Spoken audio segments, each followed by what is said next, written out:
ಎಲ್ಲರಿಗೂ ನಮಸ್ಕರಿಸುತ್ತಾ ಇವತ್ತಿನ ದಿವಸ ನಾವು ಮನವಿ ಕೊಡೋ ಉದ್ದೇಶ ಏನಂದರೆ ಹಲವು ಮೈಕ್ರೋ ಫೈನಾನ್ಸ್ಗಳ ವಿರುದ್ಧ ನಾವು 2024-23ನೇ ಸಾಲಿನಲ್ಲಿ ನಾವು ಈಗಾಗಲೇ ಅವ್ರಿಗೆ ಧ್ವನಿ ಎತ್ತಿದ್ದೀವಿ. ಏನಂತೇಳಿ ಅವ್ರ ಬಗ್ಗೆ ಕ್ರಮವನ್ನು ವಹಿಸ್ಬೇಕಂತ ಹೇಳಿ, ಹಾಗೂ ಹಲವು ಮೊದಲೇಕನ ಭಾಳಷ್ಟು ಸಾವುಗಳು ಸಂಭವಿಸಿದ್ರು ಕಾರಣದಿಂದ ನಾವೀಗಾಗಲೇ ಮಾತುಕತೆ ಮಾಡೋ ಮುಖಾಂತರ ಹಾಗೂ ಮನವಿ ಕೊಡೋ ಮುಖಾಂತರ ಅವರಿಗೆ ನಾವು ರಿಕ್ವೆಸ್ಟ್ ಮಾಡ್ಕೊಂಡಿದ್ದು ಮೈಕ್ರೋ ಫೈನಾನ್ಸ್ಗಳ ಮೇಲೆ ಕ್ರಮ ವಹಿಸ್ರಿ, ಅವ್ರ ಮೇಲೆ ಸೂಕ್ತವಾದ ಕ್ರಮ ವಹಿಸ್ಕ್ಯಾರ ಅವ್ರನ್ನ ಕೂಡಲೇ ಬಂದ್ ಮಾಡಬೇಕು ಮೈಕ್ರೋ ಫೈನಾನ್ಸ್ಗಳು ಅಂತೇಳಿ ನಾವು ಈಗಾಗಲೇ ಹಲವು ಬಾರಿ ಮನವಿಗಳು ಕೊಡಿದ್ವಿ. ಅದೇ ರೀತಿ ಕೊಟ್ಟರು ಕೂಡ ಇವತ್ತಿನ ದಿವಸ ಮೈಕ್ರೋ ಫೈನಾನ್ಸ್ ಅವರು ಏನೇನೋ ಒಂದು ಕುತಂತ್ರಗಳು ಮಾಡಿ ಮತ್ತು ಮೈಕ್ರೋ ಫೈನಾನ್ಸ್ಗಳು ಏನು ಮಾಡತ್ತವು ಒಂದು ಮೂಮೆಂಟ್ಗಳನ್ನು ಮಾಡ್ತಾ ಇದ್ದಾವೆ. ಆ ಮಾಡುವ ಮುಖಾಂತರ ಇವತ್ತು ಮತ್ತೊಂದು ಮಹಿಳೆ, ರೈತ ಮಹಿಳೆ ಆಗ್ಬೋದು, ಒಬ್ಬ ಕಾರ್ಮಿಕ ಮಹಿಳೆ ಆಗ್ಬೋದು, ಯಾವುದೇ ರೀತಿ ಲೋನ್ ತೊಗೊಂಡವ್ರಿಗೆ ನೀವು ಹರಾಸ್ಮೆಂಟ್ ಮಾಡುವಂತಿಲ್ಲ.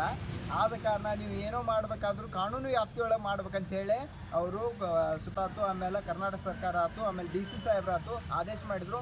ಆ ಆದೇಶವನ್ನು ಗಾಳಿಯಲ್ಲಿ ತೂರಿ ಇವತ್ತಿನ ದಿವಸ ಏನು ಮಾಡ್ತಾ ಇದ್ರೆ ಅವ್ರ ಮನೆಗೆ ಹೋಗಿ ಮುತ್ತಿಗೆ ಹಾಕುವಂತಾಗಲಿ, ಅವ್ರ ಮನೆಯಲ್ಲಿ ಹೋಗಿ ಕುಂಡ್ರುವಂಥದ್ದಾಗಲಿ, ಅವರಿಗೆ ಹರಾಸ್ಮೆಂಟ್ ಮಾಡುವಂತಾಗಲಿ, ತಪ್ಪಿದಂಥ ಮಹಿಳೆ ಕುಟುಂಬಕ್ಕೆ ಏನಾದ್ರು ಪರಿಹಾರ ದೊರಕಿಸ್ಬೇಕಂತೇಳಿ ಈ ಮೂಲಕ ತಮ್ಮಲ್ಲಿ ವಿನಂತಿಸ್ಕೊಳ್ತಾನೆ. ಜೈ ಕರ್ನಾಟಕ ರಾಜ್ಯ ರೈತ ಸಂಘಗಳ ಒಕ್ಕೂಟದ ಅಧ್ಯಕ್ಷರಾದಂಥ ಶ್ರೀ ಬೀರಪ್ಪ ದೇಶನೂರವರು ಸಹ ಈ ಒಂದು ಕಾರ್ಯಕ್ರಮಕ್ಕೆ ಆಗಮಿಸಿದ್ದಾರೆ. ಅವ್ರಿಗೂ ಸಹ ನಾನು ಸ್ವಾಗತ ಕೋರುತ್ತೇನೆ.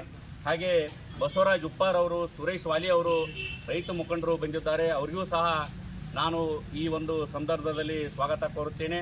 ಹಾಗೆ ಈ ಒಂದು ಮೈಕ್ರೋ ಫೈನಾನ್ಸ್ ಕುರಿತು ನಮ್ಮ ಕನ್ನಡ ಪರ ಹೋರಾಟಗಾರರು ಎಲ್ಲ ಯುವಕರು ಸೇರಿ ಈ ಒಂದು ಕಾರ್ಯಕ್ರಮವನ್ನು ಇಲ್ಲೇ ನಡೆಸ್ತಾ ಇದ್ದಾರೆ. ಮೊದಲನೇದಾಗಿ ನಾನು ಇವರಿಗೆ ಸಹ ಒಂದು ಹೃತ್ಪೂರ್ವಕವಾದಂಥ ಅಭಿನಂದನೆಗಳನ್ನು ಸಲ್ಲಿಸ್ತೇನೆ.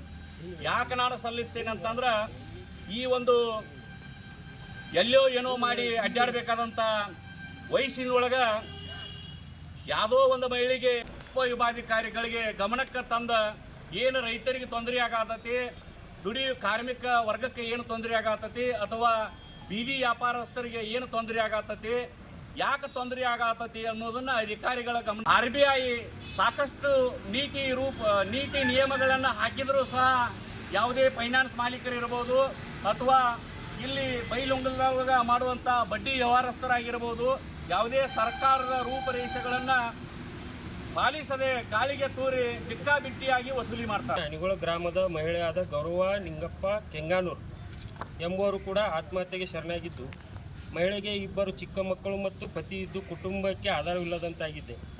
ನೊಂದ ಈ ಕುಟುಂಬಕ್ಕೆ ನ್ಯಾಯ ಕೊಡಿಸಬೇಕು ಮತ್ತು ಕಿರುಕುಳ ನೀಡಿದ ಎಲ್ಲ ಮೈಕ್ರೋ ಫೈನಾನ್ಸ್ಗಳ ಮೇಲೆ ಸೂಕ್ತ ಕಾನೂನು ಕ್ರಮ ಜರುಗಿಸಿ ಮಕ್ಕಳ ವಿದ್ಯಾಭ್ಯಾಸಕ್ಕೆ ಮತ್ತು ಕುಟುಂಬದ ನಿರ್ವಹಣೆಗೆ ಕಿರುಕುಳ ನೀಡಿದ ಮೈಕ್ರೋ ಫೈನಾನ್ಸ್ಗಳಿಂದ ಪರಿಹಾರ ರೂಪದಲ್ಲಿ ಸುಮಾರು 20 ಲಕ್ಷ ನಗದನ್ನು ಕೊಡಬೇಕೆಂದು ತಮ್ಮಲ್ಲಿ ವಿನಂತಿಸಿಕೊಳ್ಳುತ್ತೇವೆ.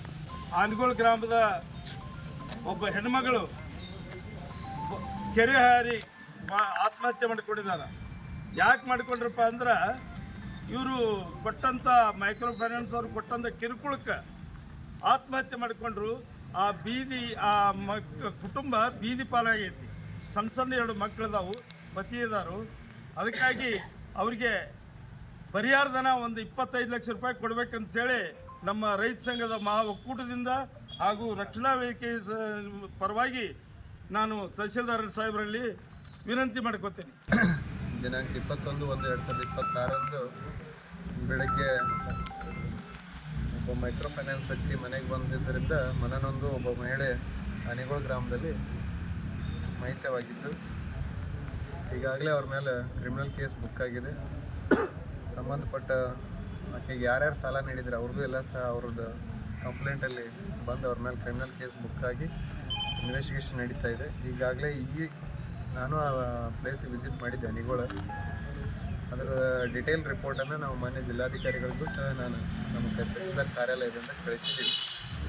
ಮತ್ತು ಆದಷ್ಟು ಬೇಗ ಇನ್ನೂ ಸ್ವಲ್ಪ ಇದನ್ನು ಈ ಥರ ಆಗಲಾರ್ದಂಗೆ ಮಾನ್ಯ ಜಿಲ್ಲಾಧಿಕಾರಿಗಳ ಗಮನಕ್ಕೆ ತಂದು ಅವರ ಅಧ್ಯಕ್ಷತೆಯಲ್ಲಿ ಒಂದು ಮೀಟಿಂಗನ್ನು ಮಾಡಿ ಈ ರೀತಿ ಮರುಕಳಿಸಲಾರ್ದಂಗೆ ನೋಡ್ಕೊಳ್ತೀವಿ.